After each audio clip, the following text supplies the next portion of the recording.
দলে থাকতে মানবাধিকার আরাম, সরকারি দলে আসলে সেটা হয়ে যায় হারাম। বিরোধী দলে থাকলে পুলিশের স্বাধীনতা চাওয়া আরাম, সরকারি দলে আসলে পুলিশের সুরক্ষা এবং স্বাধীনতা চাওয়া হয়ে যায় হারাম। বিরোধী দলে থাকলে বিচার বিভাগের স্বাধীনতায় রাস্তা গরম করতে দেখা যায়, কিন্তু সরকার গঠন করার পরে আর এই হচ্ছে আপনার বিচার বিভাগের স্বাধীনতা তখন হয়ে যায় হারাম।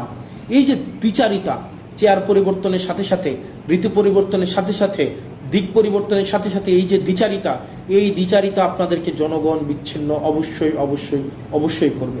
প্রিয় দেশবাসী, আমরা আমাদের জায়গা থেকে প্রত্যেকটা মানুষ, আমি বিশ্বাস করতে চাই, আমাদেরকে আর এই যে ধরেন ওই যে একটা কথা আছে না, ভূগোল বুঝাইয়া আমাদেরকে জনগণ বিরোধী কোনো ধরনের কর্মসূচি করে ফেলবে সরকার, এই সরকারি এই সুযোগ আমরা দিব না। জীবন চলে গেলে জীবন দিব, যান চলে গেলে যান দিব, কিন্তু রাষ্ট্রবিরোধী, সরকারি বিরোধী মানে কোনো ধরনের কোনো কার্যক্রম করতে দেব না।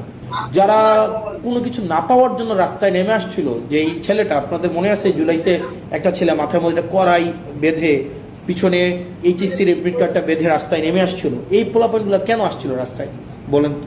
যে মেয়েটা একটা আপনার হচ্ছে ক্রিকেট ব্যাট হচ্ছে কাঁধ ভেঙে স্কুল ব্যাগে নিয়ে যাচ্ছিল তার ভাইকে মেরে ফেলতেছে বলে, বা হচ্ছে রাষ্ট্র কাঠামোর এই যে নষ্ট হয়ে গেছে বলে, ওই মেয়েগুলো কি পাইছে? তাদের কাছে আসলে আমরা কি জবাব দিব? যে মায়েরা রাস্তার মধ্যে নেমে আসছিল, তাদের কাছে আসলে আমরা কি জবাব দিব?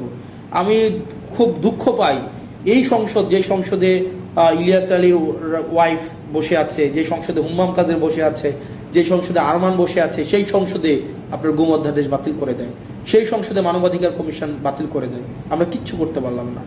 যেই সংসদে প্রত্যেকটা মানুষ সাফারার, সেই সংসদে আজকে এই সাফারারগুলাই অনেকটা অপ্রেশরের ভূমিকায় অবতীর্ণ হতে যাচ্ছে। আমি বিশ্বাস করতে চাই না এটা।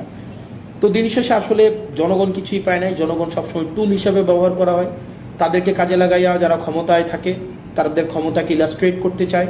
তো প্রিয় বাংলাদেশবাসী, আমরা আমরা আমরা সরি, আমরা পারছি না, তবে এর মানে এই না যে আমরা হাল ছেড়ে দিব। আমরা আমাদের শেষটা দিয়ে, আমরা আমাদের জায়গা থেকে আমাদের চূড়ান্ত ত্যাগ যদি করতে হয়, সেই ত্যাগের বিনিময় হইল আমাদের এই স্ট্রাকচারাল রিফরমেশনগুলোতে আমরা কোনোভাবেই কম্প্রোমাইজ করব না। আপনারা একবার ভাবেন তো, আপনারা এখন যারা আমাকে দেখছেন, এই পাশে যারা কেউ আমাকে দেখছেন, কেউ আমাকে শুনছেন, কেউ আমাকে গালাগালি করছেন, আপনারা সারা গালাগালি করছেন, তারা সহ আপনাদের সবাইকে একটা প্রশ্ন,